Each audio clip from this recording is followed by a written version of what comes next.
গত এপিসোডে আমরা HTML এর টেবিল পর্যন্ত দেখছিলাম। তো আজকের এপিসোডে আমরা দেখবো HTML দিয়ে কিভাবে আমরা ফর্ম তৈরি করতে পারি। আমরা যদি একটু লাইভ এক্সাম্পল দেখি যে আসলে HTML এর ফর্ম আমাদের কেন এবং কোথায় প্রয়োজন। আমরা যদি facebook.com এ যাই তাহলে দেখতে পাবো এখানে কিন্তু একটা লগ ইন ফর্ম আছে, অর্থাৎ আপনার এখানে ইমেল অ্যাড্রেস এবং পাসওয়ার্ড দিয়ে লগ ইন করার পরে আপনি ফেসবুকে ঢুকতে পারবেন, অর্থাৎ এটা একটা ফর্ম। তো এই ধরনের ফর্ম আসলে কিভাবে ডিজাইন করতে হয় সেটা শেখার জন্য আমাদের HTML এ প্রথমে আগে ফর্ম তৈরি করা শিখতে হবে, তারপরে সিএসএস দিয়ে আমরা এটার একটা সুন্দর আউটলুক দিতে পারবো। তো এছাড়া ফর্মের আরো যদি আর একটা এক্সাম্পল আমি দেখাই, ওকে, html.themetext.com এই ওয়েবসাইটে যদি আমরা যাই, এটা একটা HTML এর স্ট্যাটিক ওয়েবসাইট। এখানে দেখেন লগ ইন এবং সাইন আপ কিন্তু দুইটা আলাদা পেজ আছে। তো আমরা যদি এখানে লগ ইন ফর্মে যাই, এটা হচ্ছে আপনার লগ ইন ফর্ম, এবং যদি সাইন আপে যাই অর্থাৎ আপনি নতুন ইউজার, সেক্ষেত্রে রেজিস্ট্রেশন করতে হবে আপনার।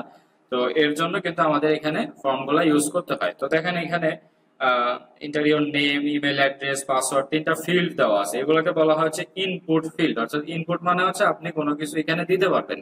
তো সেগুলাকে বলা হচ্ছে ইনপুট ফিল্ড। তো এইখানে আপনার নেম, এটা একটা ইনপুট ফিল্ড, ইমেল অ্যাড্রেস দিতে হবে, এটাও একটা ইনপুট ফিল্ড, এবং এখানে পাসওয়ার্ড দিতে হবে, এটাও একটা ইনপুট ফিল্ড, এবং এটা হচ্ছে একটা চেকবক্স। এটা কিন্তু আর এটাও ইনপুট, কিন্তু এটার টাইপটা হচ্ছে চেকবক্স, অর্থাৎ আপনি চেক করতে পারতেছেন, আনচেক করতে পারতেছেন। এরপরে হচ্ছে আপনার এখানে সাইন আপে ক্লিক করলে আপনার হচ্ছে সাইন আপটা হবে, অর্থাৎ নতুন একটা অ্যাকাউন্ট তৈরি হবে। তো এই ধরনের ফর্ম আমাদের ডিজাইন করার জন্য HTML এর ফর্ম ট্যাগ বা ইনপুট ফিল্ড ইউজ করতে হবে। তো আমরা যদি একটু দেখি, আমরা যদি একটা ইনপুট ট্যাগ নেই, সাপোজ এটা একটা ইনপুট একটা ট্যাগ নিলাম। তো ইনপুট ট্যাগ নেওয়ার পরে দেখতে পাবো এখানে একটা ইনপুট ফিল্ড চলে আসছে, অর্থাৎ এই ফিল্ডের ভেতরে আপনি কিছু একটা লিখতে পারবেন এখন। ঠিক আছে, এখানে কিছু একটা আমি লিখতে পারতেছি, এটা হচ্ছে ইনপুটের একটা ফিল্ড। তো এখন ব্যাপারটা হচ্ছে কি লিখতে পারবো বা ইউজার আসলে কি দিবে সেটা আমরা আসলে কিভাবে ডিফাইন করব। যে ইনপুট ফিল্ডে যদি আপনি নাম দিয়ে ফর্ম সাবমিট করেন, তাহলে কিন্তু নরমালি ফর্মটা সাবমিট হওয়া উচিত না। তো সেক্ষেত্রে আমরা আসলে কিভাবে ডিফাইন করব যেটা ইনপুট, এখানে মেইল দিতে হবে নাকি এখানে নাম দিতে হবে, এই বিষয়গুলো। তো ইনপুটের টাইপ, অর্থাৎ এই ইনপুটে কোন ইনফরমেশনটা ইউজারের কাছ থেকে রিসিভ করবে, সেটা ডিফাইন করার জন্য আমরা টাইপ নামে একটা অ্যাট্রিবিউটস ইউজ করব, যেটা আসলে ডিফাইন করবে যে এই ইনপুট দিয়ে আমরা জাস্ট ইমেলটা রিসিভ করব, এই ইমেল দিয়ে জাস্ট নামটা রিসিভ করব, এরকম আর কি। তো টাইপ, ইনপুটের অনেকগুলো টাইপ আছে। ইনপুটের টাইপের মধ্যে আছে টেক্সট টাইপ, যেটাতে আপনি নাম দিতে পারেন, এবং ইমেল টাইপ আছে, এরপরে নাম্বার আছে। সবগুলো আমরা একটু একটা একটা করে দেখি, বেসিক যেগুলো টাইপ আছে। তো এর মধ্যে যদি আমরা টেক্সট, ইনপুটের টাইপটা যদি আমরা টেক্সট ইউজ করি, তাহলে কি হবে, এই জায়গাটাতে আপনি টেক্সট দিতে পারবেন। নর্মালি যে কোনো কিছু দিলে ফন্টটার ইরর আসবে না, যে এটা আসলে টেক্সট দেওয়া হয়েছে যার কারণে ইরর চলে আসবে, বিষয়টা এরকম। আমরা যদি একটু ইয়া দেখি, ওকে, এইখানে এখানে দেখেন, এখানে যদি আমরা ইমেল না দিয়ে যদি আমরা যে কোনো একটা কিছু দেই, তাহলে আমাদের আসলে কিন্তু একটা ওয়ার্নিং বা ইরর দিবে যে আসলে এটা ভ্যালিড কোনো ইমেল হয় নাই, বা এরকম কিছু একটা ইরর কিন্তু এখানে চলে আসবে। ওকে, ওকে, ওকে, দেখতে পাচ্ছেন এই জায়গায় আসলে এরা অটোমেটিক্যালি জিমেইলটা ধরে নিছে, আসলে যা পাসওয়ার্ড হবে ইনকারেক্ট। ওকে, যাই হোক, সামহাও একটা ইরর চলে আসে কিন্তু এই জায়গাটাতে। তো এইভাবে আমরা ডেফিনেটলি আমাদের প্রজেক্টেও ইরর চলে আসবে। আমরা যদি এর আগের যে ফর্মটা, এটা যদি একটু দেখি, HTML, ওকে, এই জায়গায় যে লগ ইন ফর্ম অথবা সাইন আপ ফর্ম আছে, এখানে যদি আমরা ধরেন নাম দিলাম সাপোজ নাইম, এবং ইমেইলে যদি আমরা ভ্যালিড কোনো ইমেল না দেই, এটা দিয়ে দিলাম আপাতত, এবং ইন্টার পাসওয়ার্ড এটা যদি আমরা দেই, তাহলে দেখতে পাচ্ছেন এই জায়গায় যে ইররটা দিচ্ছে সেটা হচ্ছে যে ইনক্লুড অ্যান অ্যাট্রিবিউটস, অ্যাট্রিবিউটস মানে at the rate of in the email address, অর্থাৎ এটা তো একটা ইমেইল অ্যাড্রেস। তো সে আপনাকে ইমেইল না লিখলে তো আপনাকে ফর্মটা সাবমিট করতে দিবে না, এটাই হলো মানে মেইন ইস্যু। তো এই জন্য, যার কারণে এটা ফিল্টার আউট করার জন্য আসলে ইউজ করা হয়, যেটা আসলে কি ইমেল দিবে বা ফোন নাম্বার দিবে বা সামথিং এত কিছু। যেটাই হোক, যে ইউজার যে ইনফরমেশনটা আমরা নিতে চাই সেটার উপর ডিপেন্ড করে আমাদের টাইপটা দিতে হবে। যদি আমরা নাম বা নেম ফিল্ড ইউজ করতে চাই, তো সেক্ষেত্রে যে আমরা ইউজারের জাস্ট নেম অথবা সামথিং কিছু একটা টেক্সট, যে সে যা কিছু লিখুক না কেন সেটা আমরা রিসিভ করতে চাই, তাহলে আমরা ইনপুটের টাইপ দিতে পারি টেক্সট। এখন আরেকটা ব্যাপার, সেটা হচ্ছে যে এই জায়গাটাতে দেখেন, দেখতে পাচ্ছেন যে ইন্টার ইওর পাসওয়ার্ড। আমরা যদি একটু রিলোড দিই, তাহলে এই জায়গায় দেখতে পাবো, দেখেন inter your name, inter name@address.com, অর্থাৎ এটা দিয়ে বোঝাচ্ছে হচ্ছে আপনার ইমেইল অ্যাড্রেসটা এই জায়গায় দিতে হবে, এবং পাসওয়ার্ডে বোঝাচ্ছে হচ্ছে ইন্টার ইউর পাসওয়ার্ড। তো এই যে লেখাটা বা হিন্টস, এগুলোকে বলা হচ্ছে প্লেস হোল্ডার, অর্থাৎ এই জায়গাটা ধরে আছে এই টেক্সটটা, যার কারণে এটার নাম দেওয়া হয়েছে হচ্ছে প্লেস হোল্ডার। তো এটা আসলে হিন্টস দেওয়ার জন্য ইউজারকে, যে ইউজার এখানে আসলে কি সাবমিট করবে বা কোন ফিল্ড, মানে কি এখানে ইনফরমেশন সে দিবে। তো এটা যদি আমরা লিখতে চাই আমাদের ইনপুট ফিল্ডে, তাহলে আমাদেরকে যেটা করতে হবে, আমাদের প্লেস হোল্ডার নামে একটা অ্যাট্রিবিউটস ইউজ করতে হবে, অ্যাডিশনাল ইনফরমেশন, অর্থাৎ এই ইনপুট ফিল্ডের প্লেস হোল্ডারে আমরা অ্যাডিশনাল কিছু ইনফরমেশন দিব, যে ইনফরমেশনটা ইনপুট ফিল্ড কি করবে, এখান থেকে নিয়ে আমাদের ইনপুট ফিল্ডের মাঝখানে বসায় দিবে। তো এই জায়গায় যদি আমরা দেখি ইওর নেম, তাহলে এটা কি হবে, আমাদের এখানে এসে রিলোড দিলে প্লেস হোল্ডারে ইওর নেম বসে গেল। এর পরবর্তীতে আমরা যদি আবার ধরেন একটা ইমেইল ফিল্ড তৈরি করতে চাই, অর্থাৎ ইনপুটের টাইপটা হবে হচ্ছে ইমেইল, এবং প্লেস হোল্ডার দিয়ে দিলাম হচ্ছে ইওর ইমেইল, অর্থাৎ এইখানে যেটা হবে সেটা হচ্ছে এই ইনপুটের মাধ্যমে আমরা আসলে ইমেইলটাকে রিসিভ করব, অর্থাৎ ইওর ইমেইল, এখানে হিন্টস দিয়ে দিলাম ইওর ইমেইল, তার মানে ইউজার এখানে ইমেইল সিলেক্ট করে বা ইমেইল দিয়ে আসলে ফর্মটা সাবমিট করবে। এর পরবর্তীতে যদি আমরা একটা সাবমিট বাটন রাখতে চাই, অর্থাৎ এই জায়গায় দেখেন একটা সাবমিট বাটন দেওয়া আছে, এখানে ক্লিক করা হলে ফর্মটা সাবমিট হবে। তো সেক্ষেত্রে এই ধরনের বাটন যদি আমরা তৈরি করতে চাই, তাহলে আমাদের কি করতে হবে, input type equal to submit. আমরা এখানে কিন্তু সাবমিট যদি দেই, টাইপ ইকুয়াল টু হবে সাবমিট, তাহলে কি হবে, এখানে একটা ইনপুটের ফিল্ড চলে আসবে, সাবমিটের একটা বাটন চলে আসবে, যেটা ক্লিক করা হলে আপনার ফর্মটা সাবমিট হবে। এখন ব্যাপারটা হচ্ছে যে এখানে যে লেখাটা আছে সেটা হচ্ছে সাবমিট, কিন্তু এখানে কিন্তু সাবমিট লেখা নাই, এখানে লেখা আছে সাইন আপ। তো সেক্ষেত্রে আমরা এই লেখাটাকে কিভাবে চেঞ্জ করতে পারি, ঠিক একইভাবে একটা অ্যাডিশনাল ইনফরমেশন আমাদের পাস করতে হবে একটা অ্যাট্রিবিউটস এর মাধ্যমে, সেটা কি, ভ্যালু।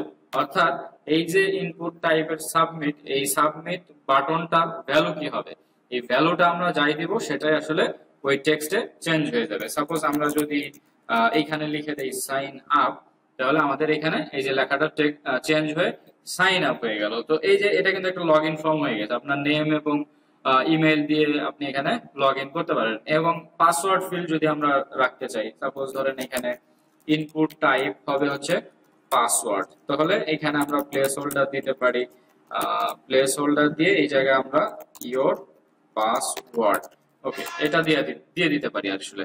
তো পাসওয়ার্ড ইনপুট টাইপ, ইনপুটের টাইপটা সিলেক্ট করার জন্য আসলে কি হয়, এই জায়গায় সম্ভবত প্লেস হোল্ডারটা পাই নাই, আমাদের বানানটা ভুল হয়ে গেছে। তো এই যে প্লেস হোল্ডার, তো দেখেন পাসওয়ার্ড ফিল্ডটা, নরমালি পাসওয়ার্ড ফিল্ডটা কিন্তু এনক্রিপ্টেড থাকে, অর্থাৎ আপনি কি পাসওয়ার্ড লিখতেছেন সেটা কিন্তু বোঝা যায় না বা দেখা যায় না। তো এটাও কিন্তু এক্স্যাক্টলি সেম কাজ করবে, দেখেন আমি যাই লিখি না কেন সে ডট ডট ডট ডট দিয়ে যাচ্ছে। তো এই জন্য পাসওয়ার্ড ফিল্ড যদি আমরা ইনপুটের টাইপটা পাসওয়ার্ড না দিই, তাহলে কিন্তু আর এটা কাজ করবে না। যদি ইনপুটের টাইপটা পাসওয়ার্ড না দিই, তাহলে আমরা যাই লিখবো না কেন সেটা কিন্তু এক্স্যাক্টলি আমাদের ইনপুট ফিল্ডে যাই লিখবো সেটা কিন্তু দেখা যাবে, দেখতে পাচ্ছেন এটা কিন্তু দেখা যাচ্ছে। তো সেক্ষেত্রে আমরা যদি পাসওয়ার্ডটাকে এনক্রিপ্টেড করে রাখতে চাই, তো সেক্ষেত্রে আমরা কি করতে পারি, আমরা এটা টাইপটা পাসওয়ার্ড দিতে পারি। তো এরকম ইনপুটের টাইপ কিন্তু আরো আছে, যেরকম নাম্বার আছে, তারপরে টেলিফোন যদি আপনি ইউজ করতে চান TEL আছে। তো এরকম ইনপুট ফিল্ডের যে টাইপ গুলা, সেগুলো আমরা আসলে কোথা থেকে দেখবো, আমরা যদি W3 স্কুলসে আসি, অথবা আপনি লিখে সার্চ করতে পারেন যে ইনপুট টাইপ লিস্ট, তাহলে আপনার ইনপুটের টাইপের একটা লিস্ট চলে আসবে, যে HTML ইনপুট টাইপস, আসলে HTML এর কতগুলা টাইপ হয়, এই যে দেখেন এই জায়গায় কিন্তু অনেকগুলা টাইপ দেওয়া আছে। অর্থাৎ ইনপুটের টাইপটা হচ্ছে বাটন, যেটা আমরা আসলে ইয়া করলাম সাবমিট বাটন, যেটা ইনপুটের টাইপটা আপনি যদি এখানে সাবমিট রাখি তাহলে এটা তো সাবমিট বাটন, কিন্তু এখানে যদি আমরা বাটন রাখি তাহলে সেটা একটা বাটনের মতো কাজ করবে। এরপরে ধরেন চেকবক্স, একটু আগে যেটা আমরা দেখলাম সেটা হচ্ছে চেকবক্স, ফেসবুকের সার্চ ইয়াতে লগ ইন ফর্মে ইনপুট টাইপ চেকবক্স, এবং এই চেকবক্সে আমরা কিন্তু এখানে কি করতে পারি, যদি রিলোড দিই তাহলে দেখতে পাবো যে এখানে একটা চেকবক্স চলে আসছে, আপনি এখানে ক্লিক করতে পারতেছেন, চেক হবে আবার আনচেকও হয়ে যাবে। তো এরপরে হচ্ছে আপনার ইনপুট টাইপ কালার, অর্থাৎ আপনি কালার সিলেক্ট করতে পারতেছেন। ইনপুট টাইপ কালার দিলে আসলে এক্স্যাক্টলি কি হয় আমরা একটু যদি প্র্যাকটিক্যালি দেখি, ইনপুটের টাইপ কালার, ওকে, দেখেন একটা কালার প্যালেট চলে আসছে, কালার প্যালেট, যেটা দিয়ে আপনি আসলে বিভিন্ন ধরনের কালার আপনি এখানে সিলেক্ট করে দিয়ে ইউজ করতে পারবেন। এখন ব্যাপারটা হলো যে এগুলো ইনফরমেশন দেওয়ার পরে যদি কেউ ইউজার সাইন আপ বাটনে ক্লিক করে, তাহলে কিন্তু তার এই সব ইনফরমেশন গুলো আমাদের ডাটাবেসে চলে আসবে। আমরা কিন্তু চাইলে তখন দেখতে পারবো যে কোন ইউজার আসলে কোন ভ্যালুটা সিলেক্ট করে দিচ্ছে। অর্থাৎ আপনি এখানে কালার সিলেক্ট করার অপশনটা রাখতে পারেন যে আপনার যে ইউজার রেজিস্ট্রেশন করবে তার ফেভারিট কালার কি, সেটা আপনি যদি এখান থেকে তার থেকে ইনফরমেশনটা নিতে চান, তো সেক্ষেত্রে সে একটা কালার সিলেক্ট করে সে কিন্তু ইনফরমেশনটা আপনাকে দিতে পারে। তো এরকম আর কি। তো এখানে আরো আছে যেরকম ডেট আছে, date time location, date time local আর কি। হ্যাঁ, এরপরে হচ্ছে আপনার ইমেইল আছে, ফাইল আছে, অর্থাৎ ফাইল কিভাবে আপলোড করে। এরপর ইনপুট টাইপ হিডেন, এটার মানেটা হচ্ছে যে আপনার ইনপুট থাকবে কিন্তু অ্যাকচুয়ালি এইচটিএমএল এ থাকবে কিন্তু আপনার ব্রাউজারে দেখা যাবে না। এরপরে ইনপুট টাইপের ইমেজ আছে, মান্থ, নাম্বার, পাসওয়ার্ড, ইনপুট টাইপের রেডিও যেটা আছে, আবার রেঞ্জ আছে, অনেকগুলো ইনপুট টাইপ আছে। আপনারা এটা এই সবগুলা ইনপুট টাইপটা একটু ট্রাই করে দেখবেন কোনটার আসলে কি কাজ। এই জায়গায় আসলে ডিটেলস এ লেখাই আছে আসলে ইনপুট টাইপ কোনটার কি কাজ, দেখেন এই জায়গায় কিন্তু সব ডিটেলস এ দেওয়া আছে। আমরা যদি ইনপুট টাইপের পাসওয়ার্ড দেখি, তারপরে আপনার হচ্ছে ইনপুট টাইপ সাবমিট, তারপরে ইনপুট টাইপটা হচ্ছে রিসেট, অর্থাৎ আপনি ইনপুটের ভ্যালু গুলা দিচ্ছেন। সাপোজ মনে করেন এই জায়গায় আমরা অনেকগুলো ভ্যালু আমরা এখানে করছি, মানে লিখছি আর কি। এখানে সাপোজ অনেকগুলো ভ্যালু লিখছি, এখানে পাসওয়ার্ড লিখছি, এরপরে কালার চেকবক্স সিলেক্ট করছি, একটা কালারও দিছি। কিন্তু ব্যাপারটা হচ্ছে যে মনে হচ্ছে যে আমার আসলে অনেকগুলো ফর্ম আমি এলোমেলো ভাবে ইনফরমেশন দিয়ে দিছি। তো সেক্ষেত্রে আমার কি করতে হবে, ইউজার যদি চায় যে সে এই ইনফরমেশন গুলো রিসেট করে দিতে পারবে, অর্থাৎ এই ইনফরমেশন গুলো তখন ব্লাঙ্ক হয়ে যাবে। আমরা যদি এখানে আবার সিলেক্ট করে দেই এবং এইখানে আমরা এটা দিয়ে দিলাম এবং রিসেট করে দেওয়ার সাথে সাথে আমাদের কি হবে, এই ফর্ম গুলা এই ভ্যালু গুলা কিন্তু চলে যাবে। তো এটা চলে যাওয়ার জন্য আমাদের কি করতে হবে, একটু এখানে ব্যাপার আছে, সেটা হচ্ছে যে কানেকশনের একটা ব্যাপার আছে। আপনার এইখানে ভ্যালু রিসেটে ক্লিক করা হলে আপনার এই ভ্যালু গুলাই যে চলে যাবে, এটার একটা কানেকশন বিল্ড আপ আমাদের করতে হবে। তো এটা একটু অ্যাডভান্স টপিক, এটা আমরা একটু পরবর্তীতে এটা শিখবো, অথবা আপনি চাইলে এখানে এসে এগুলা দেখতে পারেন। এই যে ইনপুট টাইপ রিসেট, ভ্যালু হয়ে যাবে রিসেট। তো এই যে এখানে দিলেও এখানেও কিন্তু এক্স্যাক্টলি সেম। এটা আসলে একটা কানেকশনের ব্যাপার আছে, এটা আমরা কানেক্ট যখন করব তখন এটা পরবর্তীতে আমরা শিখবো কিভাবে এটা কাজ করে। তো এখন ব্যাপারটা হলো যে আরো যে ইয়াগুলো আছে আপনার টাইপ গুলো আছে, ইনপুট টাইপ রেডিও যেগুলো আছে, অর্থাৎ রেডিওটা হচ্ছে আমরা যদি সাপোজ ধরেন যে যে কোনো করি, আমরা একটু প্র্যাকটিক্যালি দেখি যে ইনপুট টাইপের হচ্ছে রেডিওটা আসলে কিরকম কাজ করতেছে।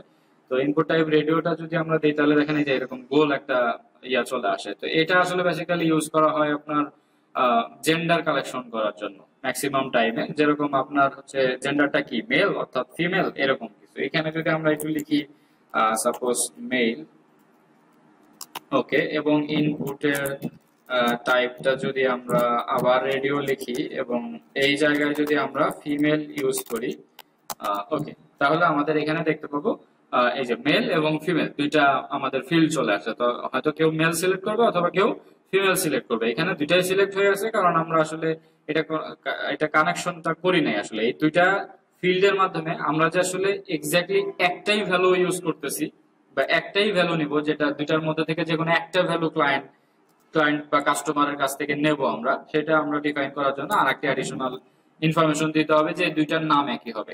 দুইটার নাম কি দিব আমরা, সাপোজ জেন্ডার বা সামথিং যে কোনো কিছু দিতে পারি আমরা, কিন্তু সেম দিতে হবে।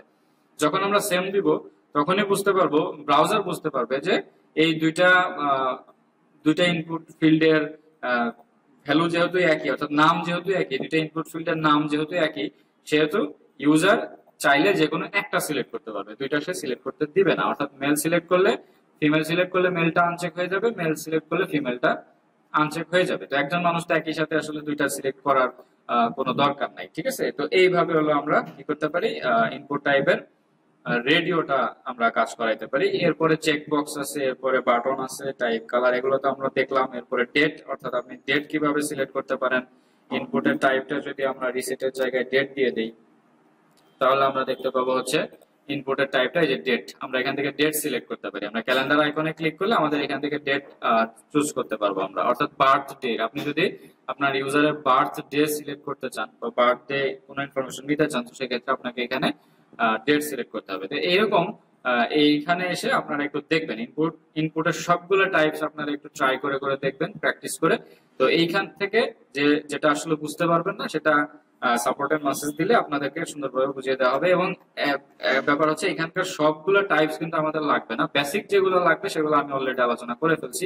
এর বাইরে আসলে আমাদের খুব একটা কিছু লাগে না। একটা জিনিস মিসিং আছে, সেটা হচ্ছে ইনপুটের টাইপ ফোন নাম্বার এবং ইনপুটের টাইপটা নাম্বার। এটা যদি আমরা একটু দেখি, ইনপুটের টাইপটা যদি আমরা ধরেন নাম্বার লিখি তাহলে কি হবে, ইনপুটের টাইপটা নাম্বার দেওয়ার ফলে এই জায়গায় দেখেন আমরা কিন্তু 1 2 3 4 সিলেক্ট করতে পারবো। এই জায়গা থেকে দেখতে পাচ্ছেন এখানে কিন্তু অ্যারো বাটনও চলে আসে, যেটা দিয়ে আমরা আসলে নাম্বারটা আপ ডাউন করাইতে পারতেছি। এবং যদি ফোন নাম্বার কালেক্ট করতে চাই তো সেক্ষেত্রে আসলে কি করব, input type telephone number TEL দিতে হয়, অর্থাৎ ইনপুট টাইপ টিইএল দিলে আমরা আসলে ফোন নাম্বার সিলেক্ট করতে পারবো। এটা হচ্ছে ফোন নাম্বার। এখানে আমরা প্লেস হোল্ডার দিতে পারি অথবা নাও দিতে পারি।